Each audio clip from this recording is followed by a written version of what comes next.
नमस्कार जी, पहरेदार बार news channel पर मैं विजय शर्मा आप सभी का स्वागत करता हूं। तो आज आए हम सिरसा के सिविल हॉस्पिटल में। यहां पर डॉक्टरों की कुछ मांग है जिसको लेके यहां पर 2 घंटे का स्ट्राइक किया गया था।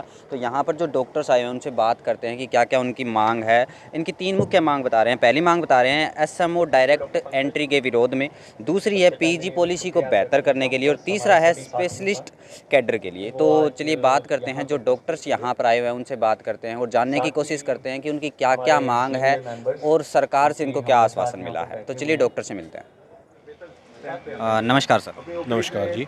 सर, ये जो 2 घंटे की स्ट्राइक की गई है, किस उद्देश्य से की गई है? ये जो 2 घंटे की जो हमने स्ट्राइक करी थी, इनमें हमारे भिन्न-भिन्न उद्देश्य थे, जो हमने सरकार को बार-बार इन चीज़ों के लिए बोला है। जो छोटी-छोटी हमारी डिमांड्स थी, कुछ हमारी छोटी डिमांड्स थी, कुछ हमारी बड़ी डिमांड्स हैं, ठीक है?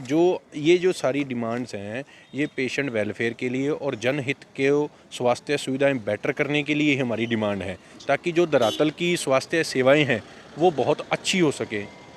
जो गरीब तबका है उसको स्वास्थ्य सेवा बेहतर पहुंचे, और उसके लिए ये हमारी डिमांड थी कुछ सरकार से, ठीक है। एक जो इसमें पहली डिमांड थी वो हमारी ये डिमांड थी कि जो डायरेक्ट एसएमओ एंट्री है, ठीक है, जो हमारे सीनियर मेडिकल अफसर हैं, पहले वो क्या होता था, पीएचसी पे रह के जाते थे, गांव-गांव का उनको एक्सपीरियंस होता था, फिर वो ब्लॉक लेवल पे आते थे, फिर वो सिरसा लेवल पे आते थे।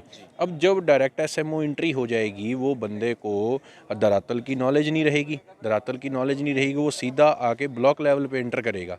ब्लॉक लेवल पे एंटर करेगा, उस चीज़ में, उस सर्विस में वो उसको हर चीज़ का, आमजन की सुविधाओं का, आमजन की परेशानियों का पता नहीं होगा, तो उससे आमजन को भी परेशानी होगी और हमें भी परेशानी होगी, क्योंकि वो सर्विस में नया आएगा, ठीक है। एज ए वो पैराट्रूपर एंट्री हो जाएगी। इस चीज़ का हमने विरोध किया है कि जो हमारे साथी जो 15-15 साल से जो सर्विस कर रहे हैं, उनको मौका मिलना चाहिए कि वो ज़्यादा से ज़्यादा ब्लॉक लेवल पे जाएँ, डिस्ट्रिक्ट लेवल पे जाएँ। सेकंड जो हमारी डिमांड थी, जो हर स्टेट की एक डिमांड होती है, वो थी पीजी पॉलिसी।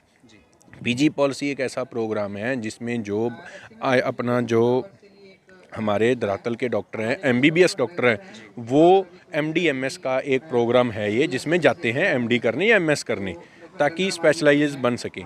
2017 से पहले ये हमारा जो कोटा था वो 40% था, लेकिन 2017 के बाद ये कोटा सरकार ने कम कर दिया, सीटों की रिजर्वेशन हमारी कम कर दी, जिससे जो कैंडिडेट है वो उतनी मात्रा में सर्विस कैंडिडेट वहाँ पीजी पॉलिसी का फ़ायदा नहीं उठा पा रहे, ठीक है।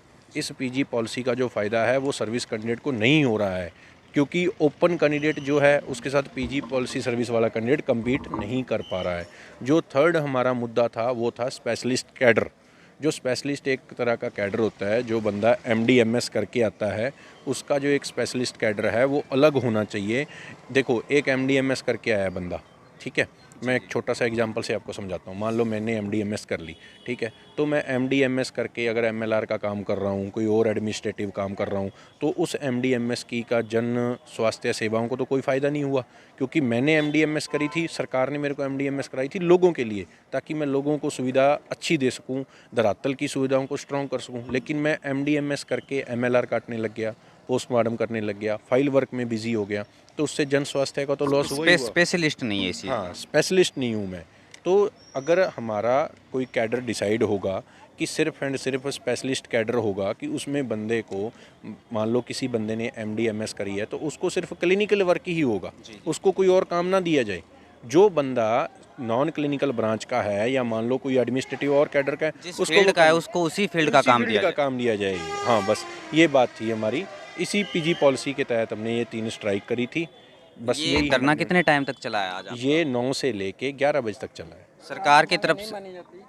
हाँ, तो ये स्ट्राइक हम कंटिन्यू करेंगे, ठीक है। आज तो इमरजेंसी सर्विसेज बंद चल रही थी। आज हमने इमरजेंसी पेशेंट्स भी देखे हैं, एक्सीडेंट्स भी देखे हैं, डिलीवरी भी देखी है, पोस्टमार्टम भी किए हैं साथ के साथ स्ट्राइक के। ये नहीं है कि हमने सारा कुछ बंद किया था, ओनली ओपीडी सर्विसेज बंद थी हमारी। पोस्टमार्टम भी हुआ है, एमएलआर भी कटी हैं, डिलीवरियां भी हुई हैं, सिजेरियन भी हुई हैं, सब कुछ हुआ है। लेकिन अगर ये मांगे नहीं मानी जाती तो हम उन सर्विसेज को भी बाध्य करने के लिए मजबूर हो जाएंगे। सर, इस धरने में कंपाउंडर हो गए, डॉक्टर हो गए, सारे इन्वॉल्व? नहीं, ओनली इसमें डॉक्टर्स हैं, ओनली डॉक्टर्स हैं इसमें। सरकार की तरफ से कोई आश्वासन मिला आपको? सरकार की तरफ से अभी तक कोई आश्वासन नहीं मिला है। कोई भी हमारे जो सरकार के जो मान लो हमारे माननीय मुख्यमंत्री साहब हैं, माननीय हमारे हेल्थ मिनिस्टर साहब हैं, उनकी तरफ से हमें कोई आश्वासन नहीं आया है। बात हुई है ऊपर किसी हमारी अधिकारी से या स्टेट के किसी स्टेट स्वास्थ्य मंत्रालय से कहीं से? नहीं, अभी तक कोई कम्युनिकेशन नहीं आया अभी तक। अभी तक हमारे पास हमारी स्टेट बॉडी से हमारी लगातार बातचीत बनाए हुए हैं हम। जैसे कोई कम्युनिकेशन आ जाएगा हम मीडिया को ब्रीफ कर देंगे। ठीक है सर, बहुत बहुत धन्यवाद। Thank you ji.